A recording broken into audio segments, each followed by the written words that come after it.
After losing my job, I asked my family for support. But instead they compared me to my cousin who inherited wealth and told me I should stop embarrassing them with my struggles. I heard because I felt invisible. That's what I told when Sarah's lips touched mine in the break room 3 months after getting laid off.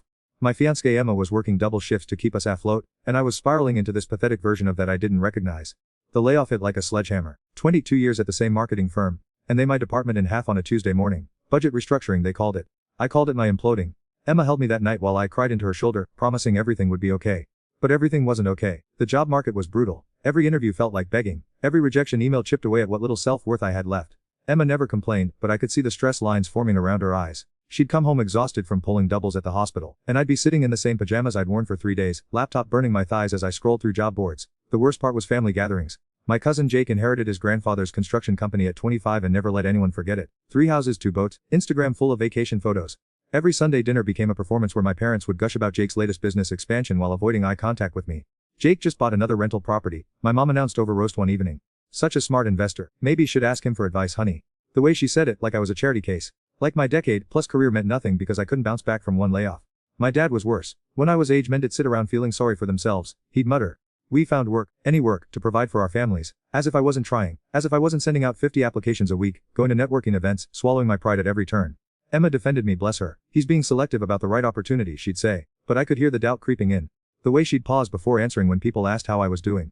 The way she'd quickly change the subject when her friends talked about their partners' jobs. That's when Sarah started paying attention.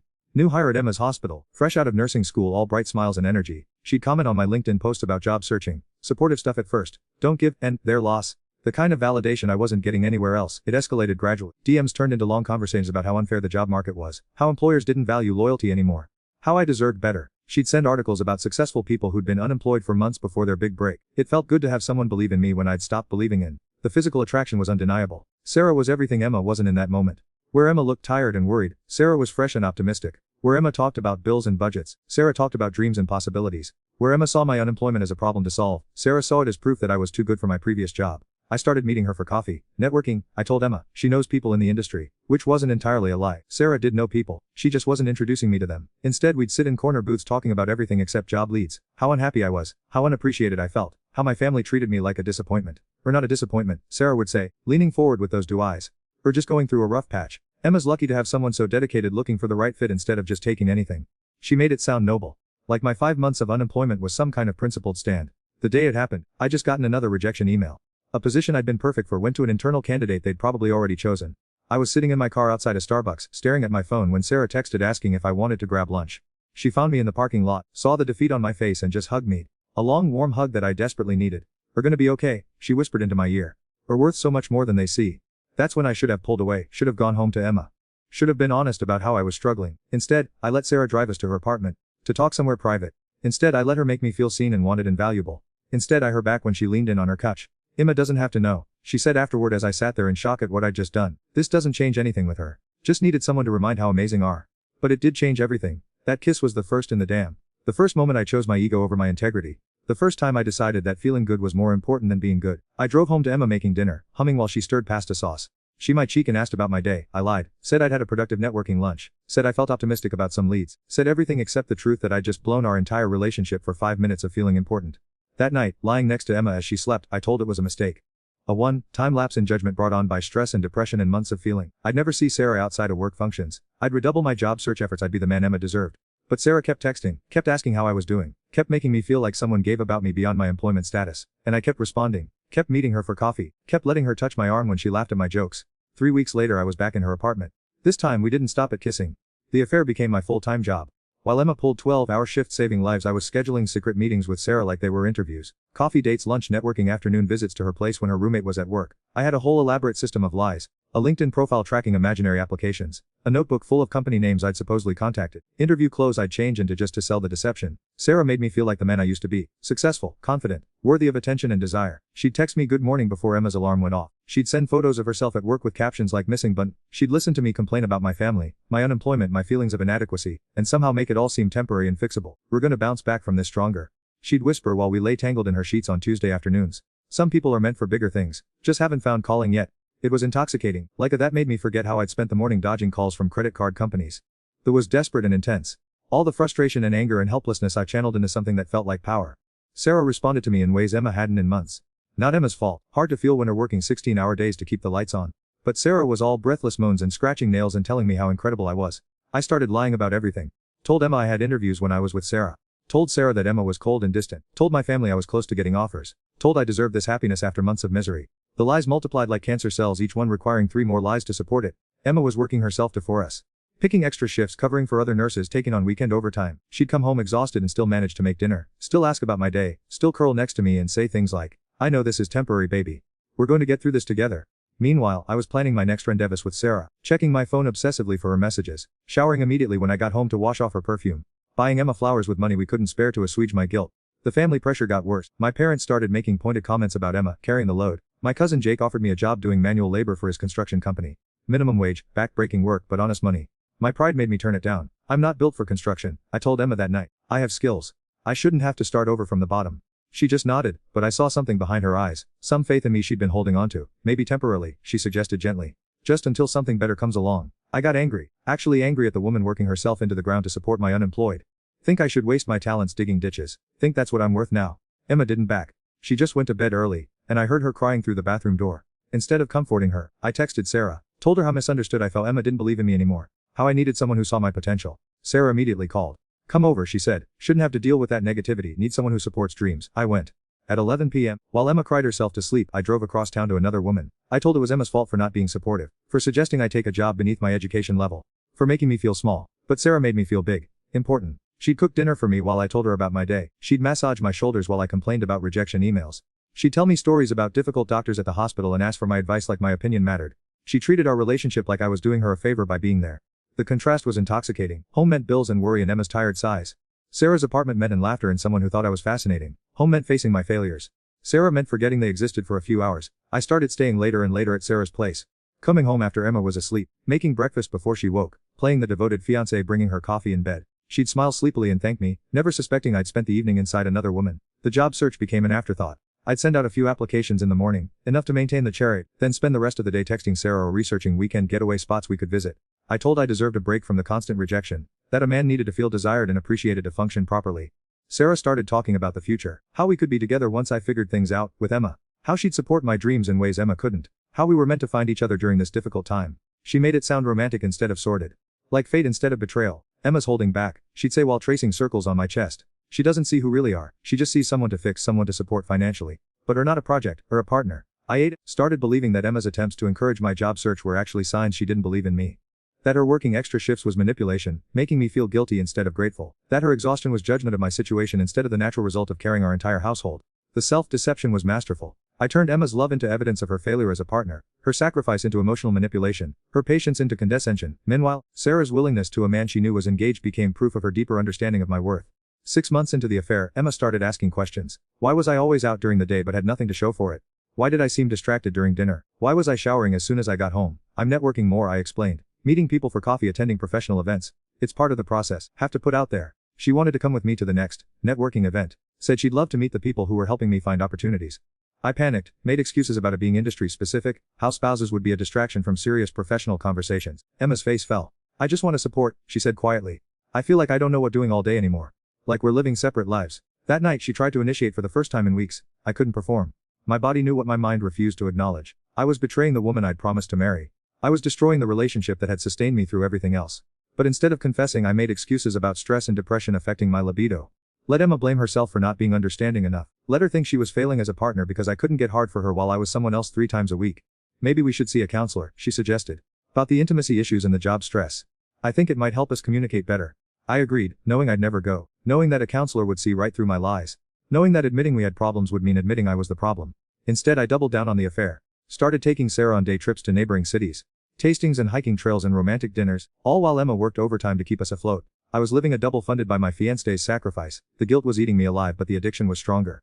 Every time I decided to end things with Sarah, she'd do something that made me feel needed and desired. Send a photo with, thinking of, cook my favorite meal. Listen to me complain about Emma's lack of understanding. The cycle kept feeding itself. Meanwhile, Emma was changing. The stress was aging her. She'd lost weight from working too much and eating too little. Dark circles under her eyes that makeup couldn't hide.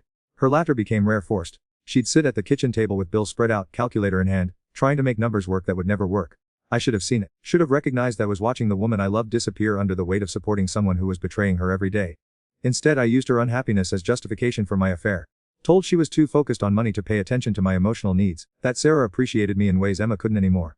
The lies became my reality. I started believing my own about networking and professional development. Started thinking Sarah actually cared about me instead of just enjoying the drama of stealing someone else's man. Started imagining a future where I left Emma for someone who understood me better. That's when Emma found the hotel receipt in my jacket pocket. Emma was holding the receipt when I walked into the kitchen that Tuesday morning. The Marriott downtown, room 237. Charges for 2 nights I'd supposedly spent at a professional conference in another city.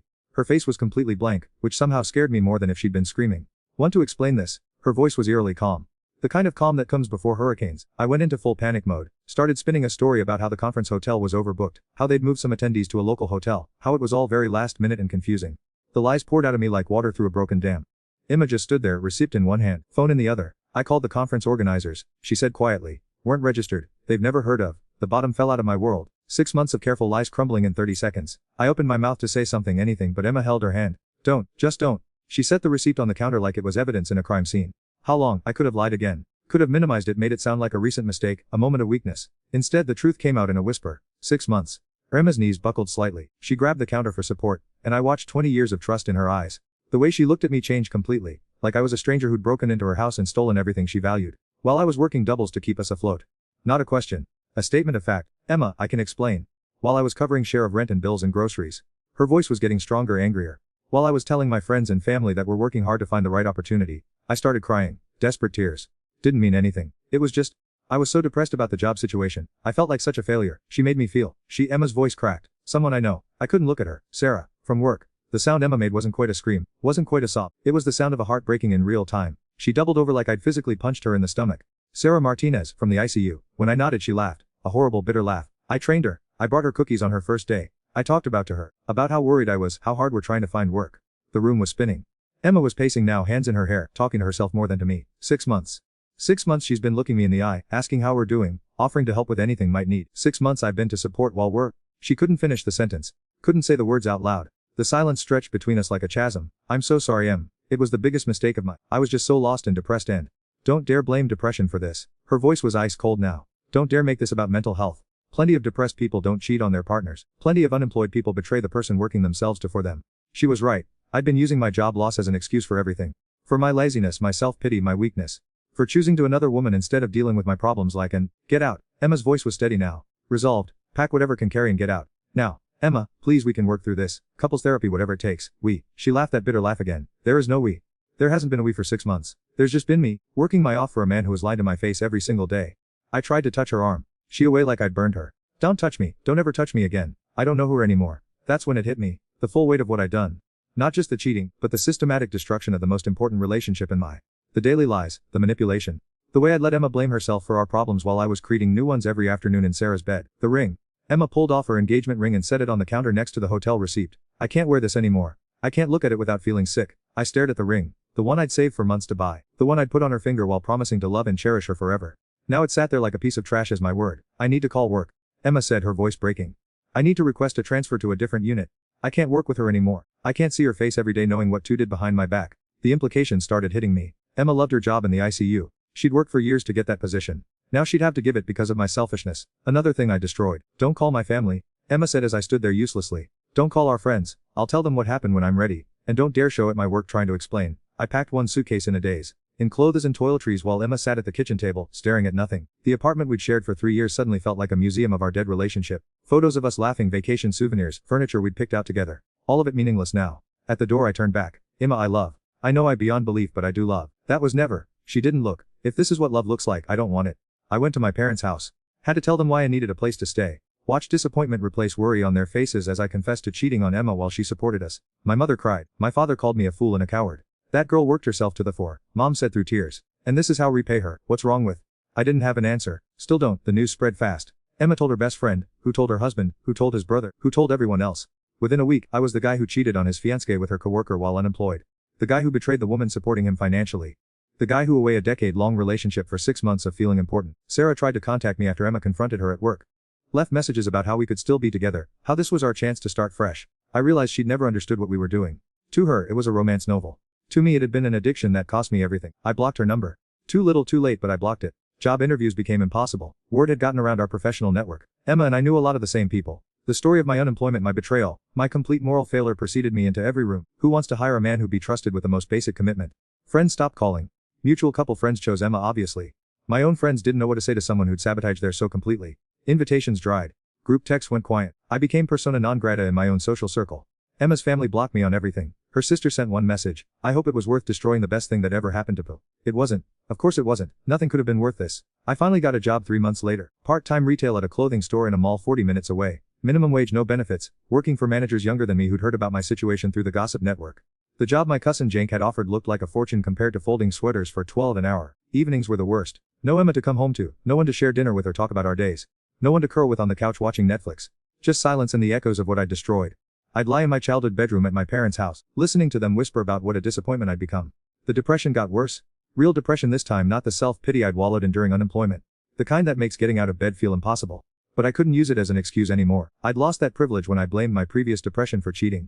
I saw Emma once at a grocery store 6 months after she'd kicked me out. She looked better, healthier. Her hair was shorter, her smile was back when she laughed with the friend she was shopping with. She saw me in the cereal aisle and her face went completely neutral. Not angry, not sad, just blank, like I was nothing to her. She looked happy. Actually happy in a way she hadn't been during those final months of our relationship. That's when I understood that my presence in her had been making her miserable long before she found out about the affair.